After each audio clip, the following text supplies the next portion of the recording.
Hello friend, আজ আরও একটি নতুন ভিডিও প্রিয় বাগান প্রেমী মানুষদের উদ্দেশ্যে।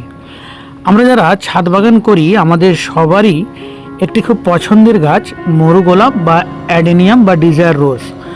তো এই গাছে আমাদের কি করণীয়? এখন প্রায় ফেব্রুয়ারি মাসের মাঝামাঝি সময় বা ফেব্রুয়ারি মাস শেষ হতে চললো এবং সে সাথে সাথে মার্চ মাস আসতে চললো। তো এখন আমাদের করণীয় কি? এই গাছগুলি শীতকালে শীতঘুমে ছিল, শীতঘুম থেকে সবেমাত্র বেরোনো শুরু হয়েছে এবং গাছটি যে শীতঘুম কাটিয়ে বাইরে বেরিয়েছে তা কিন্তু প্রমাণ দিচ্ছে তার শাখা প্রশাখা ডালপালা এইগুলো সবগুলো থেকেই। তো এখন আমাদের করণীয় কি? এবার আমরা যারা এই গাছকে আমরা শীতকালে শীতঘুমের থেকে বেরোনোর আগে আমরা সকলেই আশা করি মাটি পরিবর্তন করে নিয়েছি। মাটি পরিবর্তন করে নেওয়ার পর এর কিন্তু হুপ টুপ বাড়ানো শুরু হয়েছে। এবার আমরা এতে একটু খাবার দিব।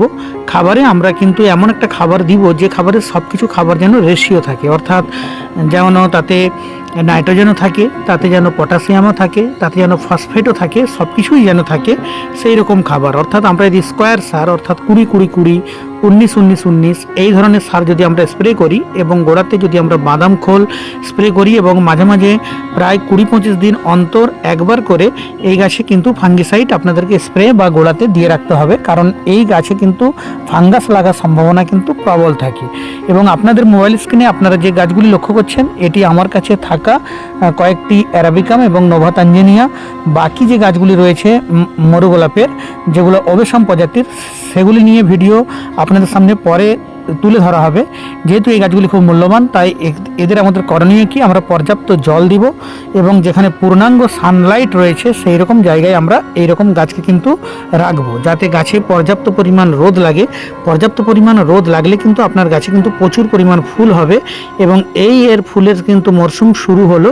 তাই ফুল যাতে আসার আগে আমাদেরকে গাছগুলিকে ভালো করে খাবিয়ে নিতে হবে, কারণ আমরা সকলেই জানি গাছে যখন ফুল হওয়া শুরু হবে তখন কিন্তু প্রচুর পরিমাণ পুষ্টির প্রয়োজন হবে। তাই আমরা এখন থেকেই গাছগুলো যেহেতু শীতঘুম থেকে ফেরত এসেছে তাই আমরা এদের গোড়াতে কিছু কিছু করে খাবার, অর্থাৎ আপনারা ইয়ারামিলা ফার্টিলাইজার ব্যবহার করতে পারেন এবং সেই সাথে সাথে আপনারা বাদাম খোল ব্যবহার করতে পারেন এবং 0-0-50 একবার স্প্রে করবেন প্রচুর পরিমাণ ফুলের জন্যে এবং তার সঙ্গে আপনারা স্প্রে করবেন 20-20-20 এবং যাতে কীটনাশক না হয় তার জন্য আমরা সুপার সোনাটা এবং যাতে একটু ভিটামিন জাতীয় মানে কীটনাশক ব্যবহার করার পর গাছ একটু ঝাঁকুনি খায় তাই আমাদেরকে একটু ভিটামিনও প্রয়োগ করে রাখতে হবে। তো ভিটামিন হিসাবে আমি যা ব্যবহার করি তা হলো ইয়ারা ভিটা। আপনারা যারা ভিডিওটি মনোযোগ দিয়ে দেখলেন তারা এই নামগুলি আপনারা লিখে নেবেন। আবার একবার সারগুলির নাম বলছি: ইয়ারা মিলা 0-0-50, 19-19-19 বা 20-20-20, ইয়ারা ভিটা এবং ফাঙ্গিসাইড স্প্রে করবেন। এই বিষয়গুলি মাথায় রেখে আপনারা যদি ট্রিটমেন্ট করেন তাহলে আপনাদের গাছ কিন্তু খুব ভালো থাকবে এবং প্রচুর পরিমাণ কিন্তু ফুল আপনারা পাবেন।